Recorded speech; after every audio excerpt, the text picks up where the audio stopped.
No, you can. Well, I mean, not. Oh, I'll try and look at the camera, don't look not at the that. screen. Yeah, I know. Yeah, that's just to make sure it doesn't fall apart. Yeah. So, I love starting it that way, where it's just like out of nowhere. Welcome back to CreativiSteve and the Gallardist. Today we are featuring one of my favorite Kelowna people, Deepak of For the Culture Canada. Thank you. Thanks for having me here. I appreciate it. It's a pleasure to have you. Hell yeah. Thanks. Yeah, I know. I'm really excited about all this, actually. Now, the reason we got you on this is because we met, how long ago was it now? Oh man, 2018, because you're one of the earlier guests. Yeah, actually, I remember it. I looked it up. Oh, okay, cool. It was episode number 6 of your podcast, and how many have you done now? 49. Yeah, that's crazy. Yeah, so it's pretty sweet. That's friggin' nuts. Yeah, that's a lot. Well, here's to 49 or 50 coming up, Yeah. right? 50! Hey! Yay! Sweet. Got any guesses of who the 50th number is going to be? You talking to yourself?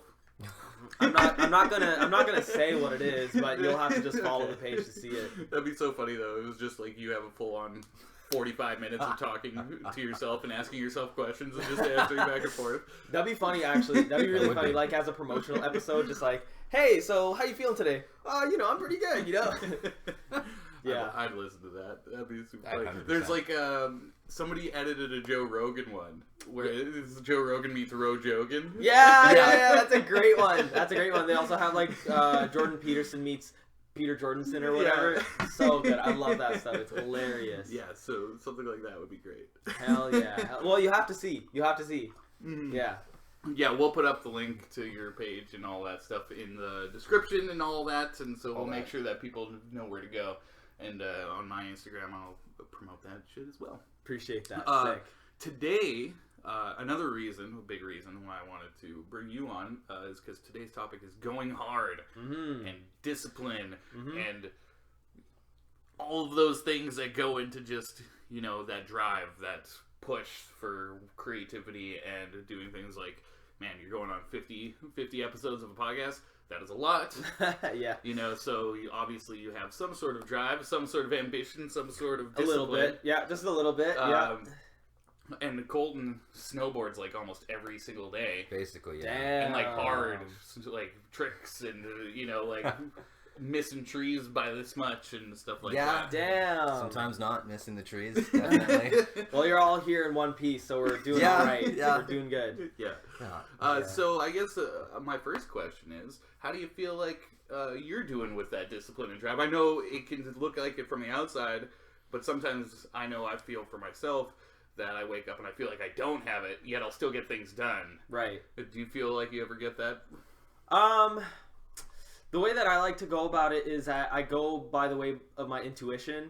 So if my intuition tells me today you're going to be doing this, then I'm like, okay, I'm doing this. And so it's kind of like really natural. Like if I feel like I want to, I don't know, it's just kind of, I have a priority list in my brain. And if my priority list says, today you're going to be setting up this, this, and this, you're going to make sure that it looks like this, you're going to clean your room, sick. And then if... I skip that one all the time.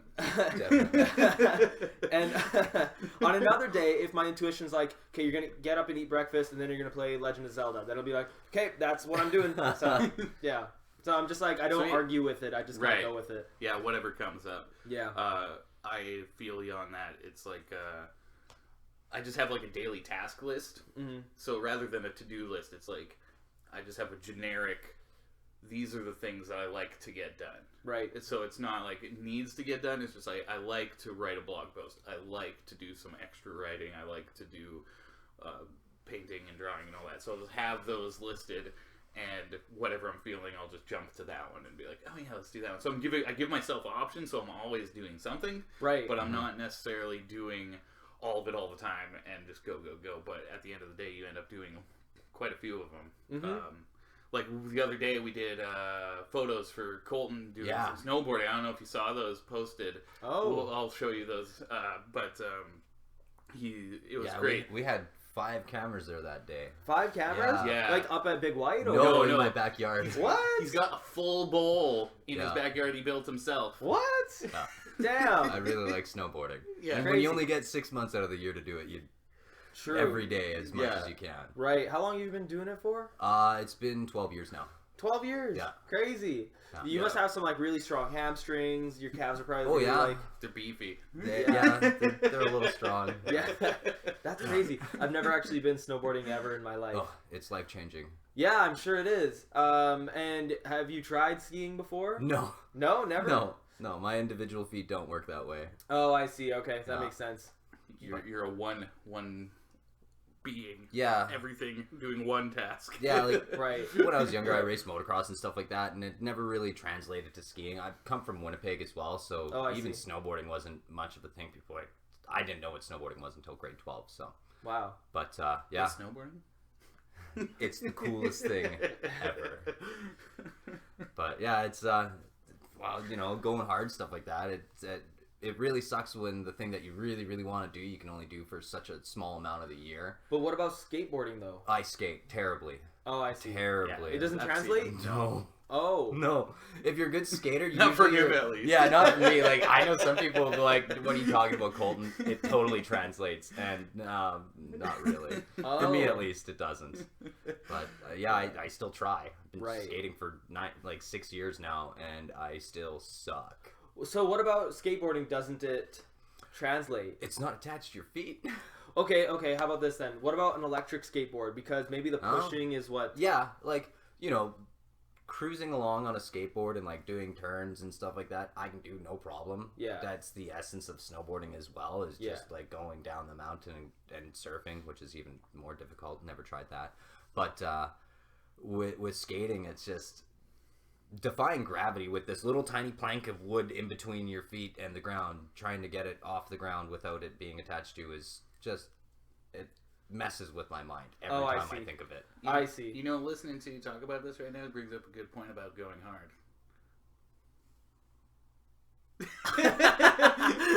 But no, I'll get to it. I was just messing with you. But the way you get excited about it, like the way you start talking about it, and how pumped you get for snowboarding, and when you're talking about when you're getting into the things you really enjoy, you're going hard, but I don't ever feel like I'm going hard. It's like you get right into it, and all of a sudden I have way more energy than I did before. Like yesterday, I met up with my buddy Alex because he wants me to do a logo for him. Right. And early in the morning, I was just feeling like garbage. And the past couple days, it was just like, I don't know what I'm doing. And then I realized when I met up with him to go over the logo stuff, it was that this is what gives me energy. Yeah. And I felt I wasn't doing much, and I'd kind of slowed down a bit. And the reason I was feeling like garbage was because I wasn't going hard.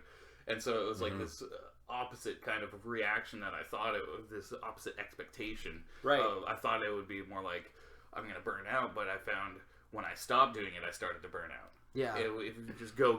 Like, you look at these guys that work down in South America in the sulfur mines and stuff, they're doing 16-hour days of hard manual labor every single day of their life. Mm-hmm. So, me to be like, oh, I need a break from talking or writing or painting, like, that just seems, like, so arrogant and so, like, ridiculous to me. So, when I used to play music, I would do, well, I guess I still play music, but when I was in bands and whatnot, I'd be doing, like, rehearsals every day for 3 or 4 hours, plus teaching for 5 hours a day, and I was painting as well, and I don't even know how I did it. But I'd always remind myself, there's guys in those mines, man. There's guys down in there really working. Yeah. And so just learning to be grateful and appreciate those moments helps that drive, pushes it forward. Yeah. And it doesn't even feel like you have to create I need to be disciplined. It's like just an appreciation of it. Mm-hmm. The work itself, compared to what other people have to do, makes me want to do it even more. Yeah, exactly. Right? Exactly. So, having that mindset of, we get to do this. Right. Right. Yeah. Exactly. Even when we used to work in the kitchen together. Yeah. Like, I'd go and we'd be there closing till 3, 4 in the morning, especially in the summertime. And I'd still go home and paint for 6 to 8 hours. Damn. And that was like every day. And so, when people ask me, it's like, oh, how do you do it? How do you find time? It's like, I just make time. Yeah. I sacrifice sleep. I sacrifice going out. I sacrifice all of those other things because it's what gives me energy to keep going. It's like a self-sustaining system. Yeah, exactly. Yeah. Now I just needed to pay me money, and then we'd be really good. In time. In time. Yeah. I'm not worried about it. I'm already doing it, so it'll just be a difference one day where it's like I'll wake up and be able to get an extra side order of ranch with my wings instead of, like that's really the only difference. Yeah, that's right. Yes. I'm doing it regardless of whether it comes in or not. So yes, that's right. Right. Well, that's the kind of key to doing it, though. Like I've heard, like even for example in, let's say for example, Tyler the Creator's recent Grammys speech. He had a one-on-one interview actually, and he was talking about how he would make music if he did it for free. Right. He would still keep on doing it. Even Metro Boomin has said that about making beats and stuff. Exactly. So, I think going through it with your passion first, I think it just makes a whole lot of sense because if you just keep on doing it, you'll obviously just get better. Right. And the thing about it too is that all the other stuff will fall into place. That's right? True. Like people notice that you're busy. People notice that you're putting out content on the daily, and your passion will over everybody else. Your passion will keep on going further than anybody 100%. That's into it for just the money or something. Yeah, I noticed that a lot. Like I know some guys who are in it just for money stuff. Yeah, and they get tired easy. Yeah, because it's just not enough of a motivation, right? Yeah. Like I find that the biggest motivation for me to have that discipline to do it every day is that I want to see myself get better. And with something like painting, I get to see it in a tangible form. Not everybody gets that. Like sometimes it's not as easy to see how you're getting better, but with painting, it is something right away you can see. Yeah. And even watching you snowboard and you trying to hit those tricks, and you fall and then you get up and you do it again, and then you hit it, and then it's like everybody can see that visual of actually improving. And that. When you see that, and as a teacher too, when I'd watch my students finally get something, like this little light goes on behind their eyes, and it wasn't that you did anything, it's just you got to be there to see that moment where they go from not understanding to understanding, and it's amazing how much energy that gives you, even just as an outsider watching it. Yeah. Right? It's this very human thing where when we see somebody that we care about succeed, even if it's just in something like they figured something out, all of a sudden there's this wave of momentum that comes through. And that's what I feel is happening right now, actually, that there's a wave of momentum that we're all catching. And so paying attention to that. And I've had several people over the course of the past week, since I've been posting this stuff, message me saying, I bought some paints from the dollar store. Hey. I got a little canvas or something like that, and they've been sending me pictures of stuff they've been painting.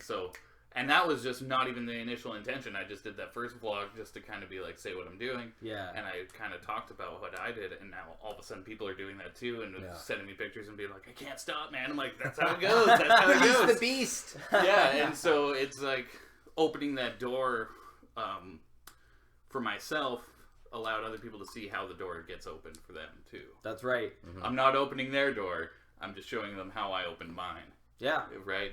And so... I know when we talked before on your podcast,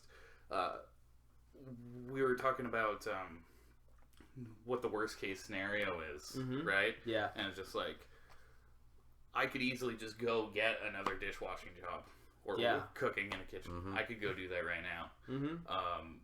Literally, in this town, you can walk into a restaurant and get hired on the spot. God, I could be working tonight if I wanted to on that. So I'm not going to. Right, yeah, of course. Just continue the push. I'm not dead yet. No, exactly. In all my years of trying to do this, I haven't died. Yeah. So, until that moment, I'm going for it. Hell yeah. Well, you know what the key to this, though, is that you also have the humility to understand that it may not be the most, like, glamorous job in the world or anything, but you have the humility to go, like, it's fueling me and it keeps me happy. Right? And I think that's a major, major key here, because people can get really bogged down by their insecurities of seeing people on social media living fake lives to trying to show off, hey, look how awesome I'm doing. I'm doing really well right now. Right. But in reality, you obviously know that they don't have the humility to be like, hey, you know what? I'm actually not going out ever. I'm not seeing any girls or guys. I'm not... I'm not even being able to afford my credit card payments. Right. But I'm doing what I love. You know what I mean? That humility is important. Yes. I think to have. And it's funny that you bring that up because I actually, just before you got here, I did an Instagram story of the setup that we have for this. Yeah. And as you can see, it's like a camera sitting on a Slim Fast cam and a laptop on the couch, and then this old mic I have. Yeah. What excites me about it is how easy it is. Yeah. And it's like a lot of people put it in their head that it has to be at the certain point before you even get started. But you can't get to that point if you don't get started. So it's like you just, what are the bare minimum requirements is what I think about. And when I started painting, it was, I need a surface to paint on and paint. Yes. That was it. Yes. And if I had to use my fingers and didn't have a brush yet, then I used my fingers. There you go. Or just drip painting, you know? That's right. That's exactly how I felt growing up snowboarding in Winnipeg. It's like, I learned how to snowboard in Winnipeg, flat as a pancake. There's no mountains, so what do? You just make it what you will, and that's how I was able to bring, like, the fact that I wanted to build a bowl in my backyard. It's like, well, okay, I'm not up at the mountain every single day, so what do I need to snowboard? I need snow and a snowboard. Okay, I have that here. I can do it. You don't even need a snowboard. You need a board. Yeah, I need a board. Yeah, that's right. That's right. Yeah. An old skate deck. I've done that before. Tie to your shoes. So terrible. Yeah. You should have taken a video of that. That would have been amazing. Yeah. You should still do it anyway. I can. I got enough decks. Yeah. There you go. You could probably also move to a place in the future that has a snowy mountain 24... California. Yeah, Oh, 24/7. I like Canada. I really do. Fair. I mean, there are also artificial mountains as well that you can go on. Yeah, like to. Dubai has the largest indoor snowboard park on the planet in the middle of the desert. You know, I'm surprised that Kelowna hasn't brought like those machines that make the fake snow for the summertime. That would be pretty cool. You need close to around 2 degrees or lower for it to actually work, and then -5 it doesn't work as well. So it actually has to be in this. So it's still got to be kind of Yeah. I just don't think Kelowna would have the room for something like that. You know? Maybe because Kelowna is a finite space, right? I mean, in the desert, Dubai can expand as much as it wants to. But we literally live in a crater, so I mean, what can, you can only fit so much stuff into a crater, and it feels like it sometimes. Yeah, oh yeah, literally, yeah, literally, yeah. So that's a sick idea. I wish that Kelowna was actually capable of having more stuff. But it honestly, it feels kind of limiting, right? Well, and there was that dude who was trying to build that up in Kelowna Mountain there. They got that suspension bridge and stuff like that. His original idea was to bring the AstroTurf so you can have seasonal, like year-round skiing and snowboarding technically, and you'd be sliding on, like, I think the AstroTurf hairs are about this long, and you can slide on it. Yeah, it's very interesting. Never heard of that. Yeah, it's very interesting. Somewhere down in the States opened up their first one not too long ago. It's like those little surf ones where you have the water and you just could... Yeah. But that was like that project was too expensive though, wasn't it? And then they had to like cancel it. He like left. There's the poles up for the chairlift, and it's just like there's wire there that's still on the spool. They're just like, oh, no more money. We're done. Yeah, literally, it's not my job. Yeah. But it's kind of eerie now going back up there. I don't know if you guys have been up there recently, but like it's kind of eerie because you see like remnants of past ideas, like Chernobyl. Yeah. It's kind of like coming across of like old ruins or something. You see like there's this cave and there's supposed to be like a bar or a restaurant there, and you see like old tables and shit and like old chairs, and you're just like, this is kind of creepy. Yeah, you know, it's kind of weird. It's like a vision of the future. The coming apocalypse, the nuclear fallout. Yeah, there's tons of that around here too. Like just on the lake, there's a really cool skate spot that I want to go check out later on this summer. Pull all the water out of this pool, and it's just like what looked like somebody was trying to build a really nice like swing pad there. It was like big old pool, hot tub, a big hole dug into the wall, and that's it.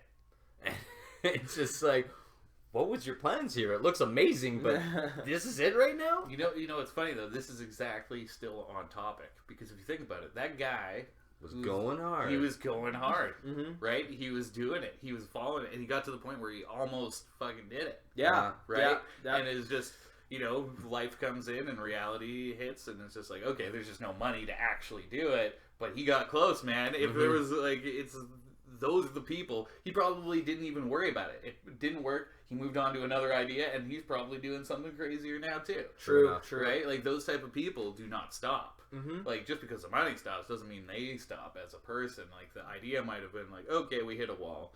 And it's like, okay, well, there's no wall over there. Let's go do something over there. You know, like, the vision of grandeur is always right there for them. That's awesome. Yeah. Like indoor paragliding. It's like, I don't think that was gonna work either, buddy. Yeah, that's right. You know who's been going really hard, by the way?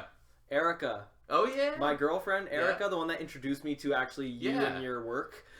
She's been selling plants on Marketplace, and she's been making so many sales. Like, she's telling me about how she always has somebody coming over and getting all of this stuff from her, and I'm just like, wow, you know, January where it's slow at Cactus. You already know this. Yeah. Oh yeah.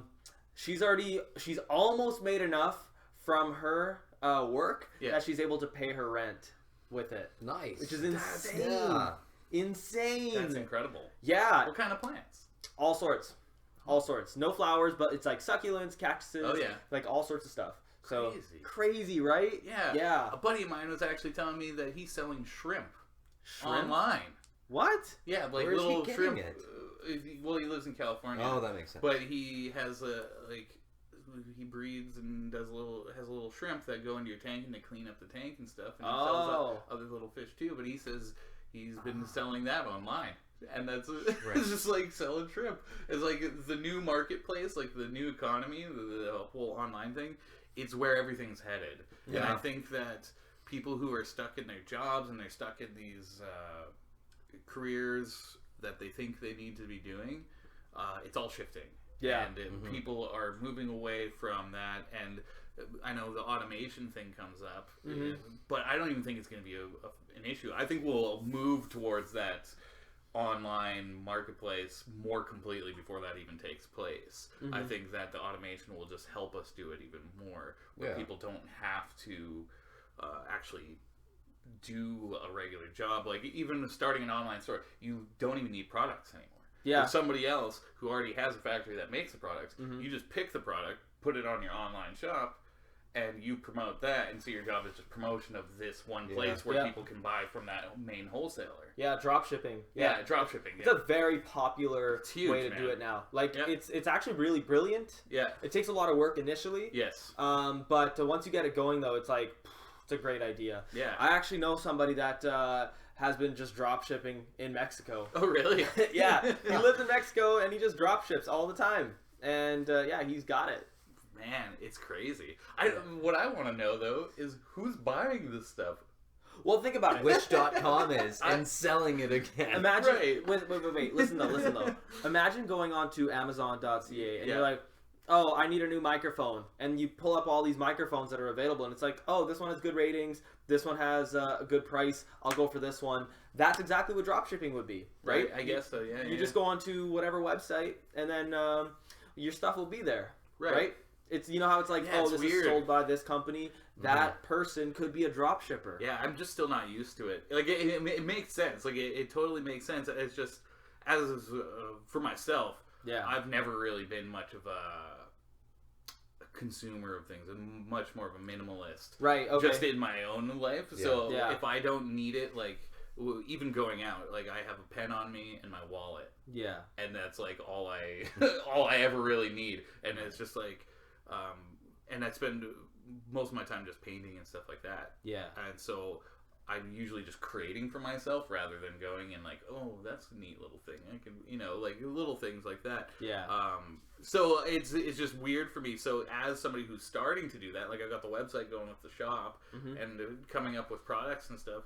And I'm talking to people, I'm like, what do people even want? I don't know, because like I'm like, t-shirts. I wear t-shirts. Right. That's about. So it's like, but you see these other people like doing candles and stuff, and I know that there's these types of people out there that collect things and they just love different little things.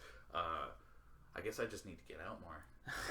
Hey, yo, listen, I am Study huge. them. I'm huge into buying things online. Yeah. So as like a millennial that's really into that sort of Yeah. stuff, I'll tell you what I want. Yeah, tell me. Yeah. Tell me. Actually, you know what? I have something for you. I want to tell you something after the podcast is sure. over. I have an idea for sweet. you. Sweet. Yeah. Because I need help. Yeah, no worries. Yeah, of course. Yeah, like right now it's just like t-shirts and then prints of my art, which is the obvious one, right? Right. But what I want to do though, because like you see how colorful and crazy, like these are really old. These I gave to my mom, but I want to do beach towels, man. Beach towels. Beach towels, especially here, like in Kelowna. Yeah. That could actually be pretty sick. Yeah. You know what? That would be actually pretty sick. Lots of crazy colors, lots of just beach towels, man. Yeah, I think somebody taking some blotter tabs and Yeah. just like looking at your beach towels. Whoa, man. Yeah, exactly. Yeah. And then they realize the towel is also made out of acid. Yeah, yeah, that's right. That's hilarious. Yeah, you could sell them at farmers markets and stuff. Yeah, Easy. Yeah. One thing I was getting back to the whole going hard. The drop shipping thing is cool, but what I was thinking about too is I'm looking for something that I can make myself. You know, branching off into something new again, where it's like. Yeah, I'll keep doing the paintings and stuff, but it would be neat if I could make something and have like something tangible that's like a handmade item that I could Start promote. making buttons. Buttons are cool. Yeah. At least. Buttons would be cool. Yeah. Well, especially with like even just miniature, like you painted this one-off buttons that no one else can Right, get. Like, yeah. those would be sick. That's pretty cool. See, this is why I got this. He doesn't say much, but when he does, Mugs. yeah, mugs. Yeah, Yeah. Literally, The using new one Norman right now. Rockwell, man. That's what you'll be. There You'll you be go. painting mugs. There you go. I wish I was as good as Norman Rockwell. I guess You're better. I would buy a mug. That platypus. I would have every dish that I own with that platypus on it. The platypus collection. Yeah, man. Yeah, I gotta look into see where I could get some like plates and stuff made. Right. Remember what painting I really liked of yours? This is part of the Steve McCauley Classic Collection. When I came to interview you or take your picture, I saw there was a dinosaur that you had. It was like orange and yellow and red. That was, man, I love that one. I love Barry has that. Yeah, I love the dark lines of the outlines, and I just loved how like smoothly the colors flowed. It was that was a good sick. one. That was very clean. I was in the zone that day. I don't know what I was. I think it has to do with whatever I watch on Netflix. Oh, I see. it changes my mood, and Right. so when I'm in the right mood, I'll just like hit it hard. I think that one was like, I don't even know. I can't remember. But recently, it's been Star Trek. Star Trek. Okay, yeah. I just started Voyager. I finished 7 seasons of Next Gen, 7 seasons of Deep Space Nine, and now I'm in almost 2/3 of the way through season 1 of Voyager. Wow. Yeah, because I'm trying Going hard. Oh yeah, going hard. Well, when you're painting and you're doing like, you can have something on. Yeah. You have the TV going, and so you're just painting, and then you kind of look over. It's like, Captain Sisko. Yeah. Man, have you used your glow-in-the-dark paints? I don't have any more. You don't have any more. Well, I have then to go- obviously you used them. No, I used them up. I got to get some more stuff. Because that would be Glow-in-the-dark sweet. paints. Yeah, do like the Starship Enterprise with glow-in-the-dark paints for its lights, yo. See, we're just coming up with all these ideas. There you go. I have a list going in my phone of all these ideas that people give me, and it's just like, sometimes the ideas are good, sometimes the ideas are Trash. and it's funny because it's the obvious thing. Mm-hmm. It'll be like, if you're gonna be a tattoo artist, everybody does skulls. Yeah. Everybody does Roses, exactly. And so it's just, as a painter who's trying to do something my way, it's hard sometimes because a lot of people, you just know, if I go and I did take a canvas this size and I paint a giant skull with a rose, I'd sell that thing in a heartbeat. And so it's like, but do I want to do that? Yeah. Is the question. Do That's I right. want to paint a skull and a rose? And the whole time I'd just be hating it, thinking it's stupid. But I know I make money off it. It's just like a regular job. Yeah. And it's just like, well, I don't want to do the regular job. I want to do what I do. Yeah. And so it's funny. I feel like that makes me go harder because it's like, okay, if I'm going to do something weird, I gotta make sure I execute. I gotta make sure you gotta break the mold. Yeah, I gotta do it well. And so doing these funny animals and things like that. Yeah. Like an armadillo, I did an armadillo, and that one sold. Because it was just, who paints an armadillo? And you're on fish now too. Fish. Yeah. I know. I have never done fish before. Fish are looking really sweet, actually. Thanks. Yeah. So, you know, it's just, that was a suggestion. That was a good idea that somebody said. It was just like, hey, you should do fish. So, you know, since you do so many colors, I want you to be honest. If you think that it's a trash idea, just tell me it's a trash idea. Bring it. Do you it's know... garbage. All right, Stephen Cowell. You know Majora's Mask? Yeah. I think that'd be a cool thing to paint for you. That would be, yeah. Because for your style, I think that would actually make a lot of sense. Yes. And something like that big. Yeah, massive. It's got to be big. You know, there's a lot of Zelda fans out there. This is true. Majora's Mask would be like major, I think. That'd be pretty cool. It would be Majora. Ah! No, that's it. Like, I love the video game stuff. I love the geeky kind of things. Yeah. That's why I did like a wharf painting. Yeah. That one was more for me though. There you go. It was just like, but yeah, those geeky kind of video games and pop culture references are super fun to do.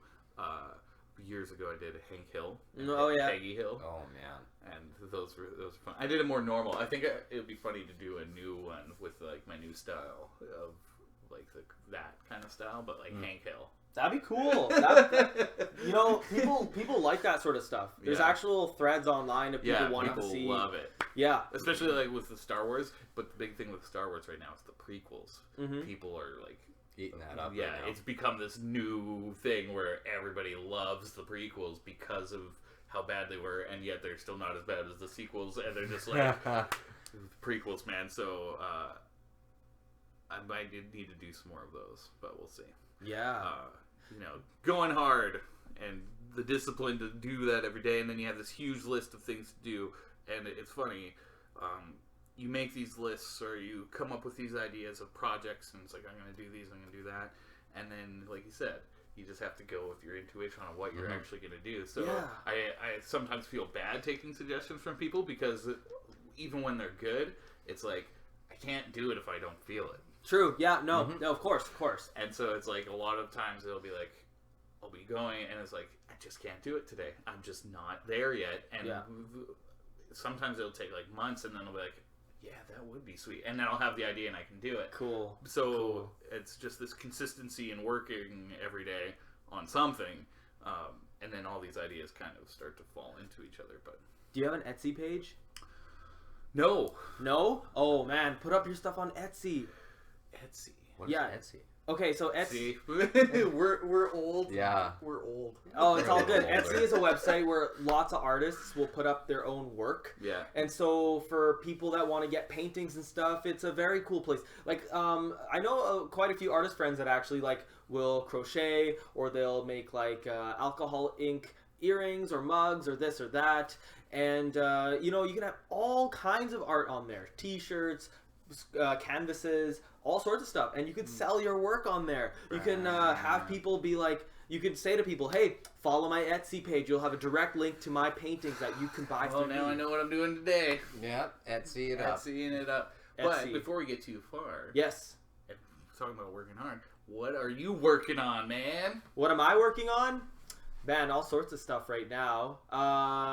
To be honest, like I have been saying earlier, I've been waiting for my gear to show up, and so it has shown up. I've set up my microphone stand. It's really sick. My room looks really cool. So I have 2 microphones that I have yet to set up in my room, and then once those are set up, I'll start getting more interviews recorded. I've actually gotten 2 recorded already for the next level of For the Culture Canada, and then so that's that. And I'm also trying really hard to like make sure I beat Legend of Zelda Breath of the Wild, but like take my time with it, because once I'm done, I'm never gonna go back to it. So I'm trying to get it all done, right? Because then once that's over, then I'll move on to also making more music. Because I don't know if you know this, but I make music, right? Like, yeah, I know. So I've been like, my last album came out September of 2018, I think. So I want to make another album. Sweet. And so, yeah, I just have stuff on my mind, and I just need to express it. Awesome, man. Yeah. Awesome. So what you got to do then is you give me every single link that you want to put, and I'll put it all in the description of this. So Appreciate that. We can get it out there. Yeah, hell yeah, man. This is what it's all about. Like this now we've done this. Yeah. I knew last week this is what was going to happen.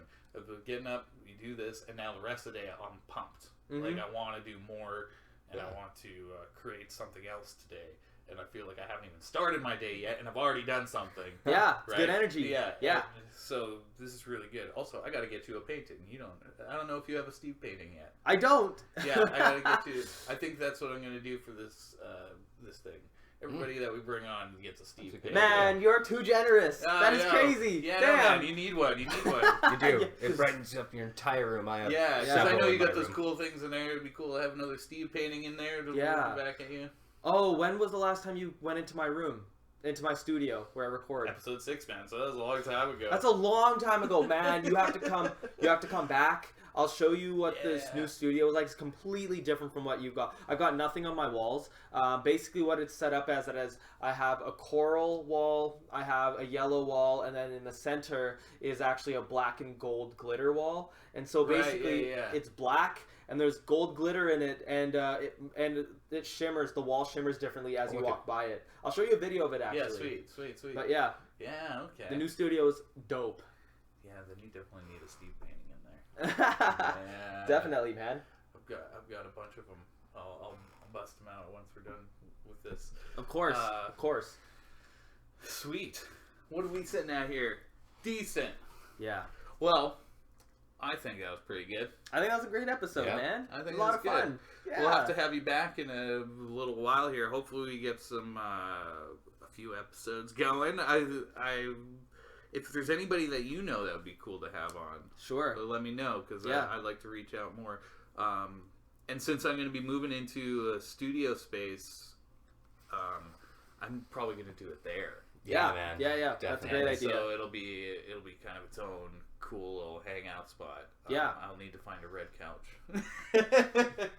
Well, we'll just have to go to Share, man. They're right downtown as well. Yeah. Yeah, that's where I got my couch. Yeah, so I'm gonna have to do that and get it all decked out, and then you have to come check that out. I would love to. Yeah, man. I would love to. Yeah, get in there this weekend. So if you got any time next week, let me know, and we'll scope it out and see what you think. Yeah.